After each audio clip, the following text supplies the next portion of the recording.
Hello everyone, good morning, शुभ प्रभात। आप सभी को, जितने भी लोग सेशन के साथ जुड़ चुके हैं, सभी को गुड मॉर्निंग एंड वेलकम। तो चलिए शुरू करते हैं आज के डेली करंट अफेयर्स सेशन को, आज की डेली करंट अफेयर्स क्लास को। अभी करीब कुछ दिनों के लिए फॉर 1 वीक हमने क्लास की टाइमिंग को चेंज किया है। क्लास की टाइमिंग 6 AM हमने यहाँ पर रखी है और क्लास आपको यहाँ पर रिकॉर्डिंग मोड में, अपलोडेड मोड में आपको यहाँ पर मिल रही है। ये एक टेस्टिंग का पार्ट है, ठीक है। तो आई होप कि इससे आपको अभी कुछ खास दिक्कत नहीं हो रही होगी। शुरू करते हैं आज के सेशन को, आज के डेली करंट आज के motivational quote of the day के साथ। आज का मोटिवेशन कोट आप सभी के सामने ये रहा, लिखा हुआ है, forget the mistake, remember the lesson. आपको क्या करना है बेसिकली, कई बार क्या होती है जीवन में ना, कुछ नया करने हम जाते हैं, अपने सपनों को पीछे पूरा करने हम जाते हैं, तो कई बार हमसे गलतियां भी होती हैं, है ना।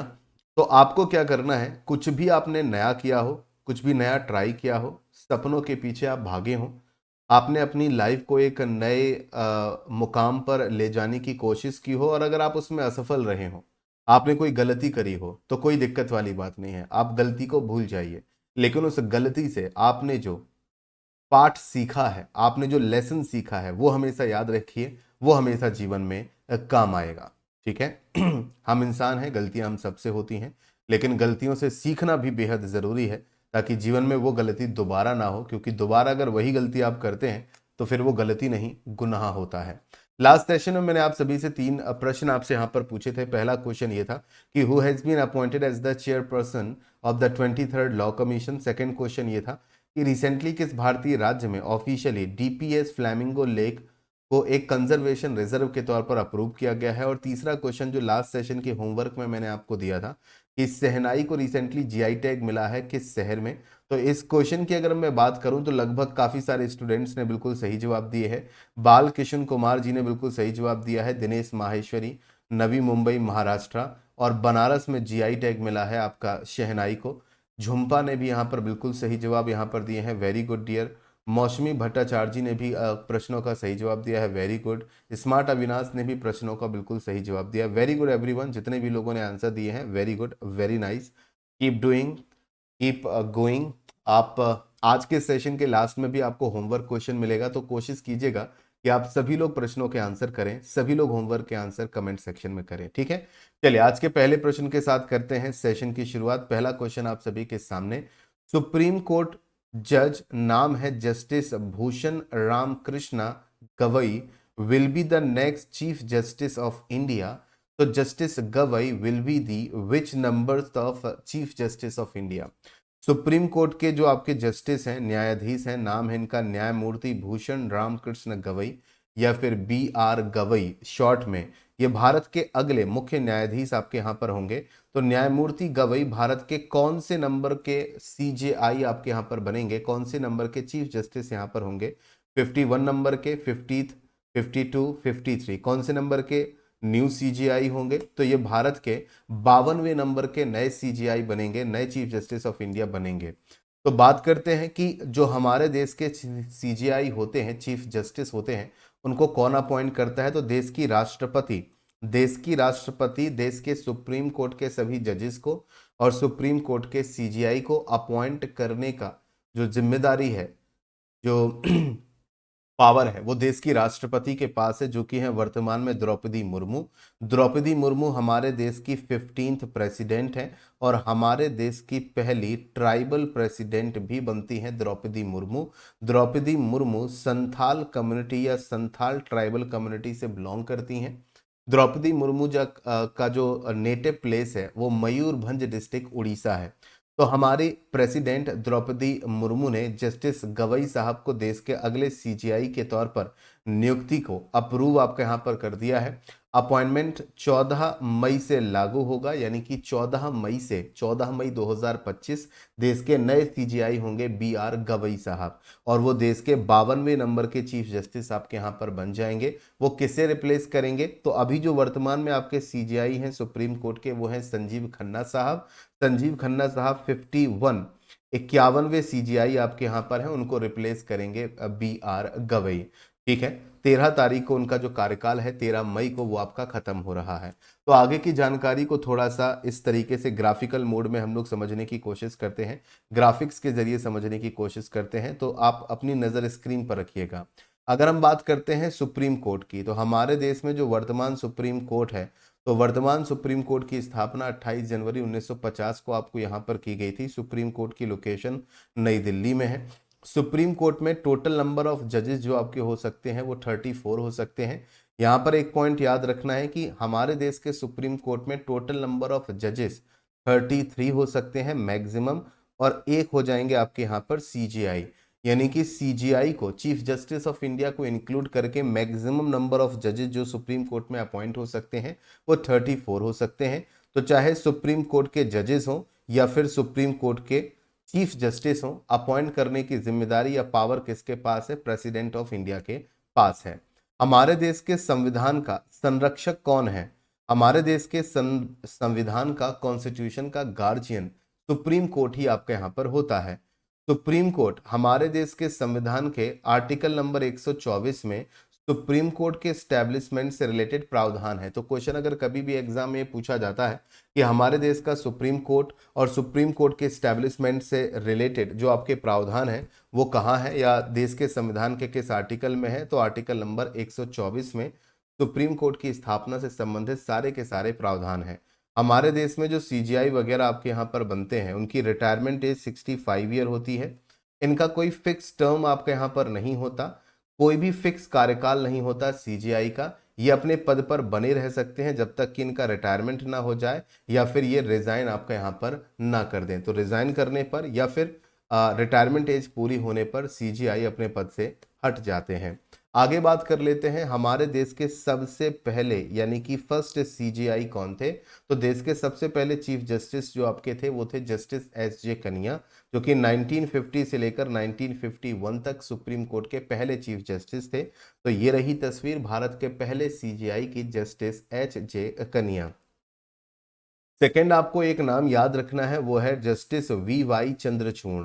जस्टिस चंद्रचूड़ ये फादर बनते हैं आपके अभी कुछ समय पहले हमारे देश के सुप्रीम कोर्ट के जो आपके चीफ जस्टिस थे चंद्रचूड़।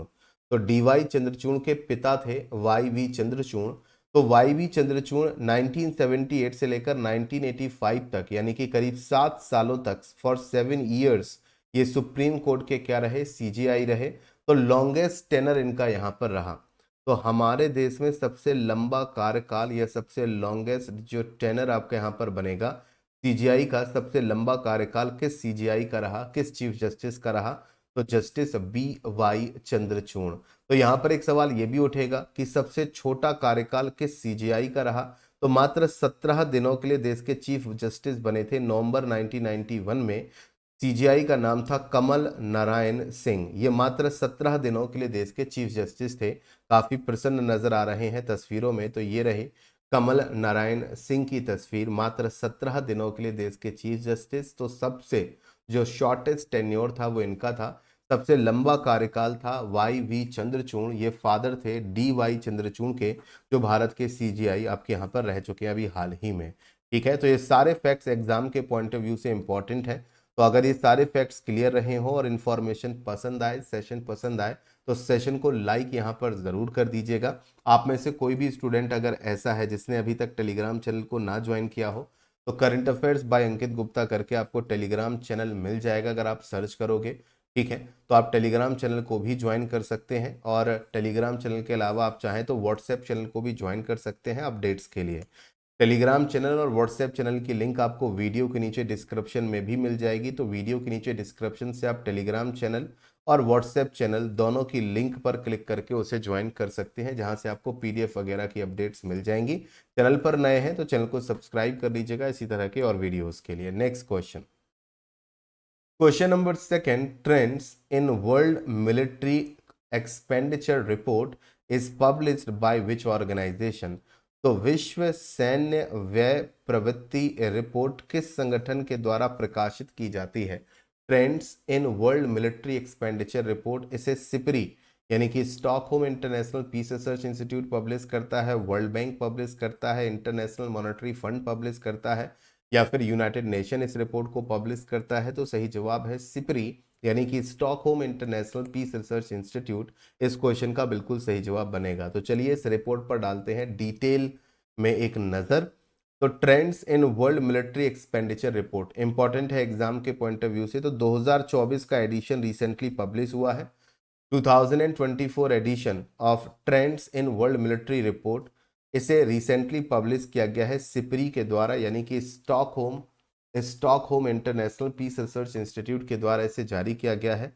इंडियाज मिलिट्री स्पेंडिंग, इस रिपोर्ट में बताया गया है कि भारत अपनी मिलिट्री पर, अपने रक्षा पर जो भी खर्च करता है वो करीब करीब 9 गुना है, 9 टाइम्स है हायर देन दी पाकिस्तान। तो कोई पाकिस्तान को जाकर बताओ, इन रिपोर्ट्स वगैरह को पाकिस्तान के लोग शायद पढ़ते नहीं हैं, कि हमारी जो मिलिट्री स्पेंडिंग है वो पाकिस्तान अपनी आर्मी पर, अपनी मिलिट्री पर जितना खर्च करता है उसका 9 गुना हम खर्च करते हैं। और फिर भी ऐसे हालात पैदा कर दिए हैं पाकिस्तान ने कि कभी भी भारत पाकिस्तान पर हमला कर सकता है ना। सिपरी की बात करें तो ये जो ऑर्गेनाइजेशन है ये एक स्वीडिश थिंक टैंक है। जैसे हमारे यहाँ नीति आयोग है, तो नीति आयोग इंडिया में एक थिंक टैंक की तरह काम करता है, विचारकों के समूह की तरह काम करता है। तो सिपरी एक स्वीडिश थिंक टैंक है जो हर साल एनुअली इस रिपोर्ट को पब्लिश करता है, जिससे वो एनालाइज करता है ग्लोबल मिलिट्री एक्सपेंडिचर को, कि पूरी दुनिया में, पूरी दुनिया की सरकारें अपनी अपनी आर्मी, अपनी अपनी मिलिट्री पर कितना सैन्य खर्च कर रही हैं। तो 2024 का डेटा हमें क्या बताता है? ग्लोबल डिफेंस स्पेंडिंग, यानी कि पूरी दुनिया में 2024 में जो डिफेंस एक्सपेंडिंग हुई है वो 2.46 ट्रिलियन यूएस डॉलर हुई है, जो 2023 के मुकाबले ज्यादा है। 2023 में 2.24 ट्रिलियन यूएस डॉलर ये ग्लोबल डिफेंस स्पेंडिंग थी, जो आपकी 24 में इंक्रीज होकर 2.46 ट्रिलियन यूएस डॉलर पहुंच चुकी है। तो 2024 में ग्लोबल डिफेंस स्पेंडिंग कितनी है, ये एग्जाम के लिए इंपॉर्टेंट रहेगा, याद रखिएगा। भारत की मिलिट्री स्पेंडिंग पाकिस्तान के मुकाबले 9 गुनी है, तो 9 गुना, 9 टाइम्स हायर देन दी पाकिस्तान, ये याद रखना। रिपोर्ट का नाम, रिपोर्ट पब्लिश करने वाले ऑर्गेनाइजेशन का नाम। जस्ट 5 कंट्रीज जो दुनिया के टॉप 5 मिलिट्री स्पेंडर्स हैं, जिसमें अमेरिका है, देन रशिया है, अमेरिका है, चाइना है, रशिया है, जर्मनी और इंडिया। अगर इन पांचों कंट्रीज के द्वारा जो मिलिट्री स्पेंडिंग की जाती है अगर उसे जोड़ लिया जाए, तो पूरी दुनिया में जो ग्लोबल मिलिट्री एक्सपेंडिचर होता है उसका 60% जो मिलिट्री एक्सपेंडिचर है अकेले ये 5 देश करते हैं। पूरी दुनिया में जितना भी ग्लोबल मिलिट्री एक्सपेंडिचर, दुनिया के सभी देश अपनी आर्मीज पर जितना खर्च करते हैं, अगर उसको 100% माना जाए, तो अमेरिका, चाइना, रशिया, जर्मनी और इंडिया मिलाकर उस 100% का 60% अकेले ये 5 कंट्री खर्च करते हैं। India was fifth highest military spender, Bharat पांचवा सबसे बड़ा मिलिट्री स्पेंडर है। 2024 की बात करें, इंडिया ने करीब 86.1 बिलियन यूएस डॉलर खर्च किए हैं अपनी मिलिट्री पर। 1.6% राइज, करीब करीब 1.5 गुना या 1.5% ये ज्यादा है 2023 से। और 2015 के मुकाबले कंपेयर करें तो 2015 के मुकाबले ये 42% आपके यहाँ पर ज्यादा है। तो दुनिया के जो टॉप 5 मिलिट्री स्पेंडर हैं, सबसे पहले America, then China, then Russia, then Germany, और फिर आता है इंडिया का number. Next question, question number 3। Who has officially handed over India's largest indigenously developed electric rope shovel BRS-21, Bharat का सबसे बड़ा स्वदेशी रूप से विकसित इलेक्ट्रिक रोप शवल BRS-21 किसने आधिकारिक रूप से सौंपा है? ध्यान से रीड करके दीजिएगा आंसर, आपको अभी मैं डिटेल में भी समझा दूंगा ये क्या है, यहाँ पर किस मशीन की बात की जा रही है, किस इक्विपमेंट की बात की जा रही है, वो भी मैं आपको यहाँ पर बता दूंगा। पहले आप लोग आंसर दीजिएगा, सभी लोग पहले आंसर दीजिएगा, फिर हम इस पर डिटेल में बात करेंगे। तो coal India limited, northern coal fields limited, BEML, ministry of mining, इसका सही जवाब है BEML।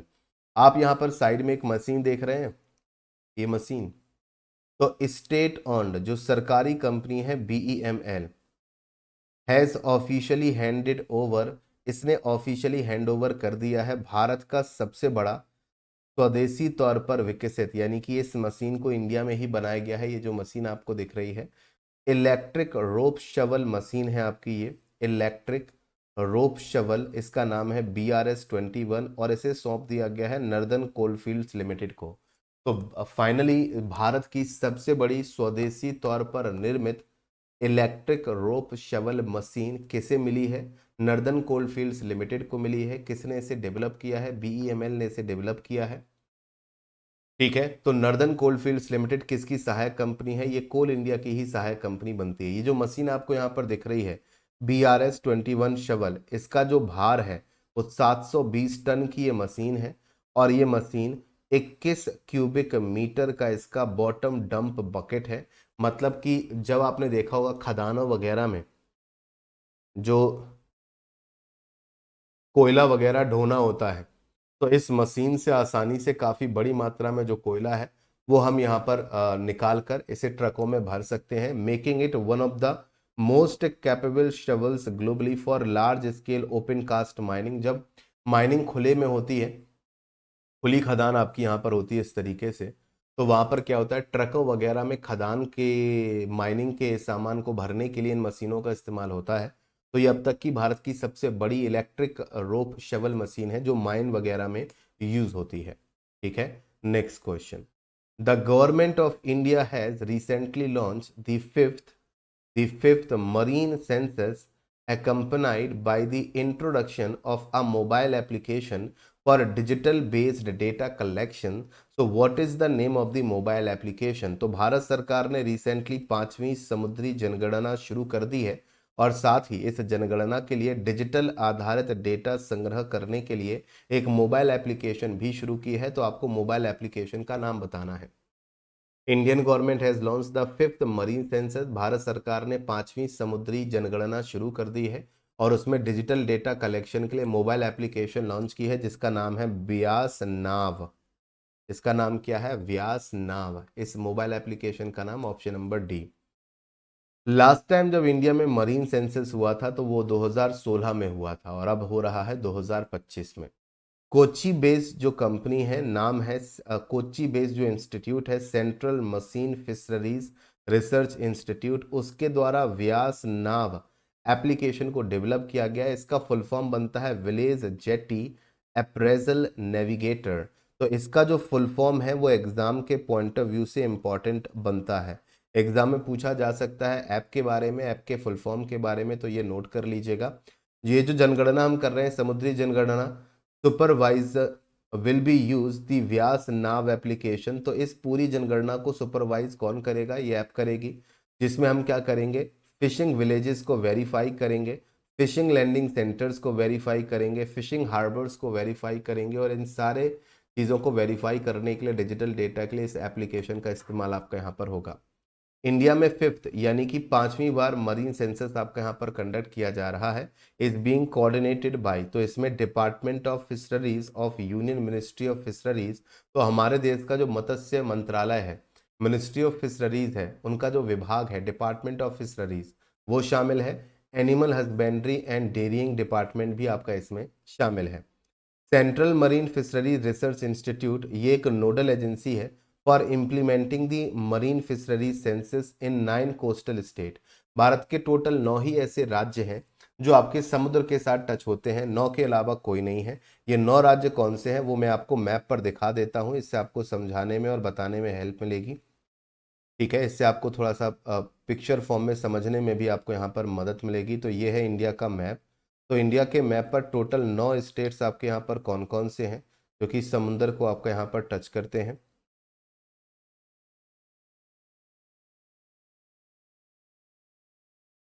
मैप के लिए क्लैपिंग कर दो फटाफट से। तो यहाँ पर रहेगा गुजरात स्टेट, गुजरात के बाद रहेगा आपका महाराष्ट्र,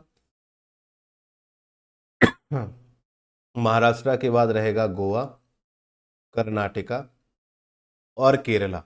तो बेसिकली ये जो 5 राज्य हैं वो अरेबियन सी यानी कि अरब सागर के किनारे हैं। तो 5 भारतीय राज्य ऐसे हैं जो कि अरब सागर को टच करते हैं। तो वो 5 भारतीय राज्य हैं गुजरात, महाराष्ट्र, गोवा, कर्नाटका एंड केरला। बाकी के 4 राज्यों में तमिलनाडु, आंध्र प्रदेश स्टेट, उड़ीसा और आपका वेस्ट बंगाल स्टेट आते हैं। ये सभी के सभी राज्य बे ऑफ बंगाल, बंगाल की खाड़ी की सीमा को टच करते हैं। याद रखिएगा। तो ये रहे total 9 states.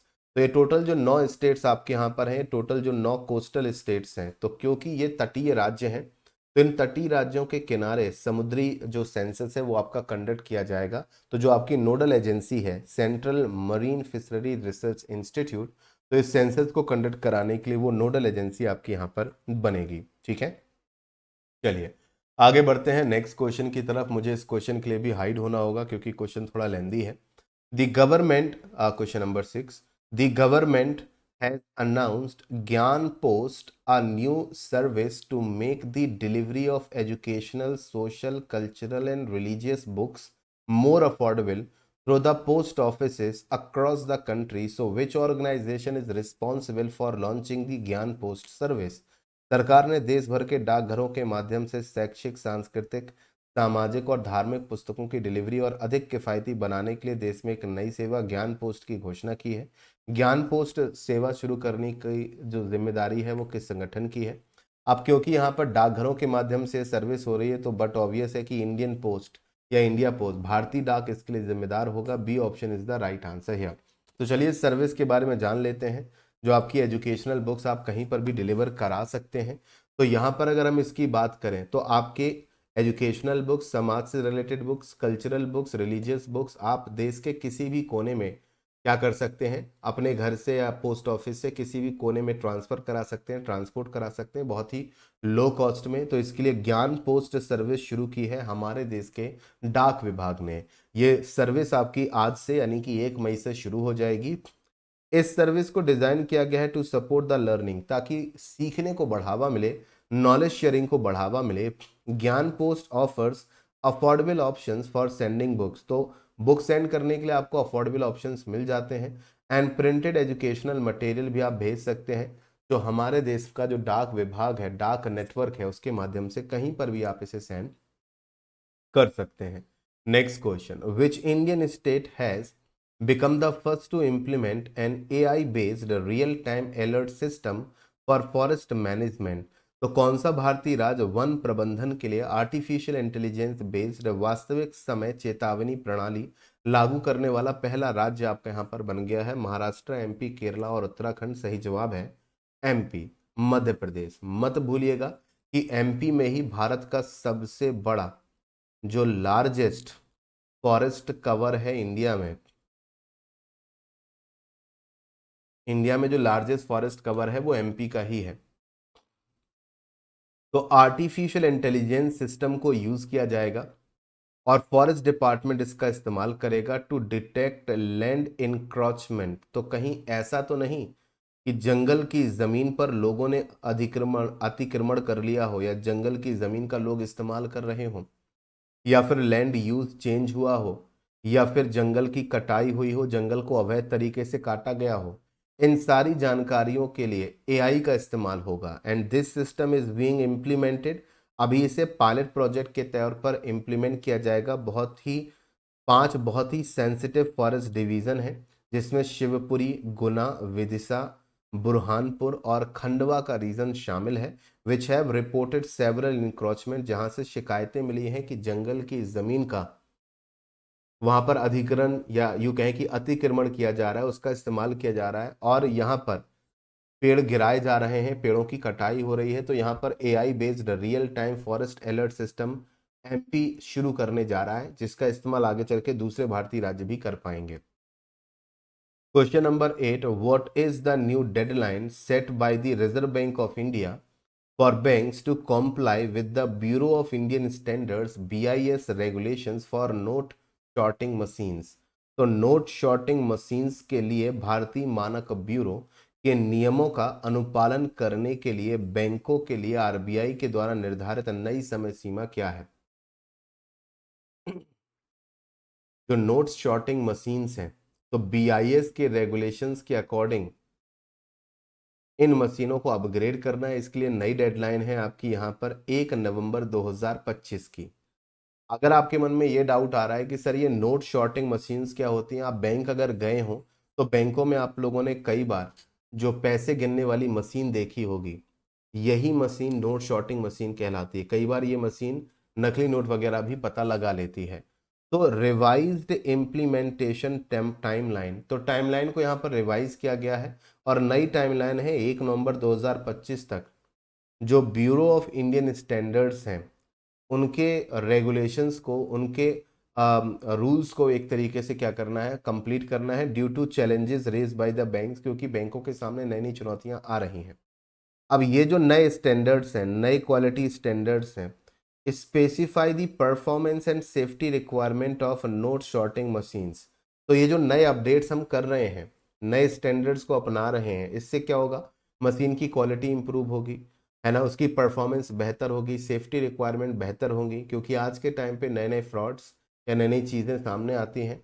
To ascertain the authenticity and fitness of the bank note process, तो इससे ये होगा कि नोट सही है, नोट नकली नहीं है, नोट असली है, और वो नोट बैंकिंग सिस्टम के लिए फिट है। वो सब चेक करने के लिए ये सारे जो नए स्टैंडर्ड्स हैं वो अप्लाई करने पड़ेंगे।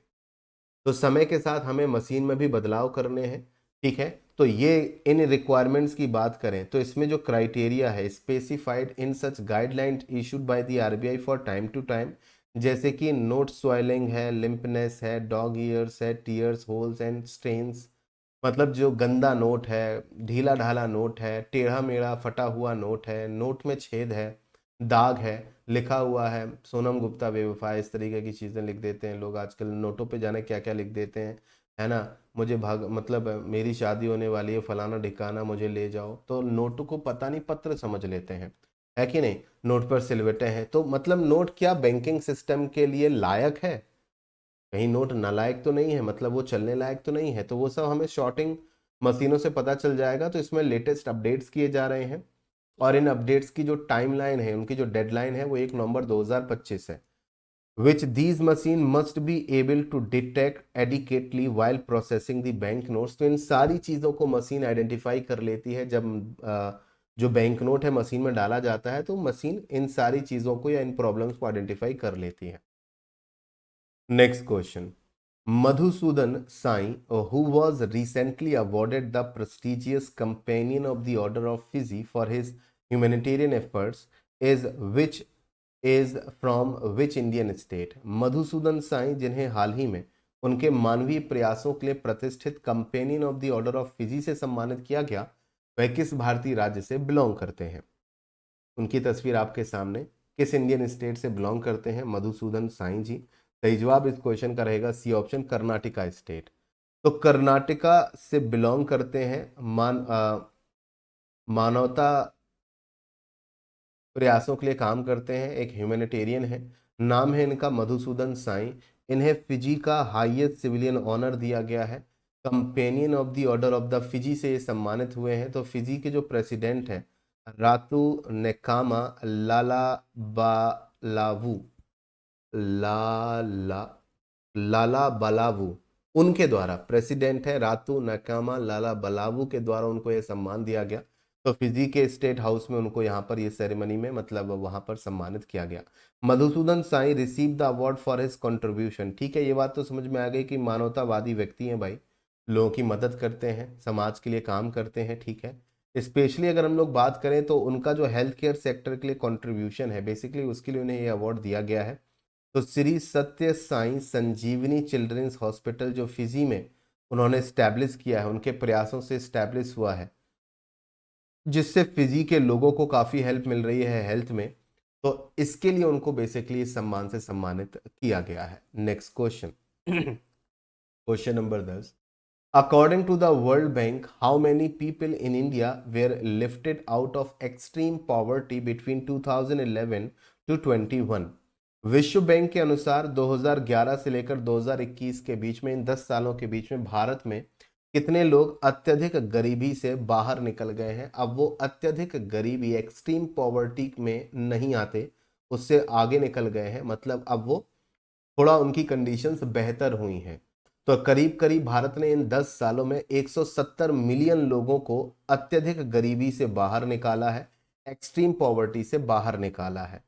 Around 17.1 crore people in India, करीब भारत में 17 करोड़ लोग एक्सट्रीम पॉवर्टी से बाहर आए हैं पिछले 10 सालों में, 2011 से 2021 के बीच में। और ये कौन कह रहा है? ये कहना है वर्ल्ड बैंक का। Extreme poverty in a country fell from 16%। तो 2011 में जब हमारे देश की आबादी की 16% पॉपुलेशन एक्सट्रीम पॉवर्टी में आती थी, 2022 और 23 में अब हमारे देश की टोटल पॉपुलेशन में से मात्र 2.3% पॉपुलेशन ही एक्सट्रीम पॉवर्टी में आती है। तो भारत ने अच्छा यहाँ पर प्रयास किया। World bank in its poverty and equity briefs report वो हाईलाइट करती है दी पॉवर्टी ट्रेंड इन 100 कंट्रीज। तो इस रिपोर्ट में करीब दुनिया के 100 देशों को शामिल किया गया, जिसमें भारत भी आपके यहाँ पर शामिल है। इस रिपोर्ट को रिलीज किया जाता है ट्वाइस अ ईयर, साल में 2 बार, वर्ल्ड बैंक के द्वारा।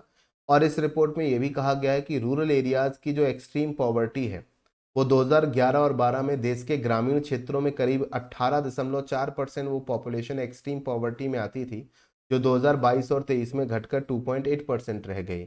अगर हम शहरी क्षेत्रों की बात करें तो 2011 और 12 में देश के शहरी क्षेत्रों की करीब 10% आबादी एक्सट्रीम पॉवर्टी में आती थी, जो कि अब 22 और 23 में घटकर मात्र 1% के आसपास रह गई है। तो भारत ने अच्छा प्रयास किया है, अच्छा काम किया है इस क्षेत्र की अगर बात की जाए। Question number 11, who has been appointed as the Dream Technologies first Indian brand ambassador? Dream Technologies के पहले भारतीय एम्बेसडर के तौर पर किसे अपॉइंट किया गया है? फटाफट से क्विकली दीजिएगा आंसर। करेक्ट आंसर, इस क्वेश्चन का सही जवाब आपका बनेगा कृति सेनन, जो जानी मानी एक्ट्रेस है। तो ड्रीम टेक्नोलॉजी नाम की जो कंपनी है, जो कि भारत में एक leading smart home appliances brand है, इन्होंने कृति सेनन को क्या किया है, भारत अपना पहला इंडियन ब्रांड एम्बेसडर बनाया है। Kriti Sanon will represent the brand in India, और वो प्रमोट करते हुए नजर आएंगे। इनके एड्स आपको दिख जाएंगे। It's innovative range of smart home product, जैसे कि वैक्यूम वगैरह, एयर प्यूरिफायर्स, तो घरों में इस्तेमाल होने वाले जो अप्लायंसेस होते हैं, बेसिकली कृति सेनन उसको प्रमोट करते हुए नजर आएंगी। ठीक है भाई। तो कुछ यहाँ पर बात कर लेते हैं रिसेंट ब्रांड एम्बेसडर की। तो रिसेंटली अनन्या पांडे को फ्रेंच लग्जरी ब्रांड शिनेल ने अपना ब्रांड एम्बेसडर बनाया। Kartik Aaryan Bollywood actor Thomas Cook India Limited ने अपने फॉरेन एक्सचेंज बिजनेस के लिए इन्हें ब्रांड एम्बेसडर बनाया। सलमान खान, ठीक है, इन्हें जीआरएम ओवरसीज व्हीट फ्लोर ने अपना ब्रांड एम्बेसडर बनाया। विद्या बालन फेडरल बैंक ने अपना ब्रांड एम्बेसडर बनाया। Shubman Gill cricketer tyre brand MRF के ब्रांड एम्बेसडर रिसेंटली बने। अब उनके बल्ले पर भी एमआरएफ का जो टैग है वो लोगो है दिखेगा। पंजाबी सिंगर दिलजीत दोसांझ को recently American clothing brand levies ने अपना ब्रांड एम्बेसडर यहाँ पर बनाया। 2 क्वेश्चन मैं आपको यहाँ पर देकर जा रहा हूँ। पहला क्वेश्चन कि what is the name of the military exercise conducted by the Indian air force? जो पहलगाम टेरर ट्रैक के बाद भारतीय वायुसेना ने मिलिट्री एक्सरसाइज कंडक्ट की थी, उसका नाम। और दूसरा कि विच प्रोटेक्टेड एरिया ऑफ उड़ीसा, जिसे रिसेंटली 107वां नेशनल पार्क इंडिया का घोषित किया गया, उसका नाम क्या है? तो ये 2 क्वेश्चन है जिनके आंसर आपको वीडियो के नीचे कमेंट सेक्शन में देने हैं, और रेंडमली कुछ स्टूडेंट्स के कमेंट्स को मैं शामिल करूंगा नेक्स्ट सेशन में, उनके नाम वगैरह शामिल करूंगा, उनके कमेंट्स को शामिल करूंगा सेशन के दौरान। तो आई होप कि आज का सेशन आप सभी को पसंद आया होगा, और ये करंट अफेयर सेशन इसी तरह से डेली बेसिस पर आपको यहाँ पर मिलता रहेगा। चैनल को जरूर सब्सक्राइब कर लीजिएगा, बेल आइकन पर प्रेस करके नोटिफिकेशन को अलाउ कर दीजिएगा, ताकि आपको क्लासेस के अपडेट्स मिलते रहें। टेलीग्राम चैनल पर आपको पीडीएफ मिल जाएगी। टेलीग्राम चैनल की लिंक और व्हाट्सएप चैनल की लिंक आपको इसी वीडियो के नीचे डिस्क्रिप्शन में मिल जाएगी। तो वहाँ से आप लोग टेलीग्राम चैनल और व्हाट्सएप चैनल को ज्वाइन कर सकते हैं। तो आज के लिए इस वीडियो में इतना ही। Thank you so much everyone for joining this session live. पसंद आए तो सेशन को लाइक जरूर कर दीजिएगा। जल्दी मिलेंगे नेक्स्ट सेशन के साथ। Thank you so much for joining this session live. Thank you so much everyone.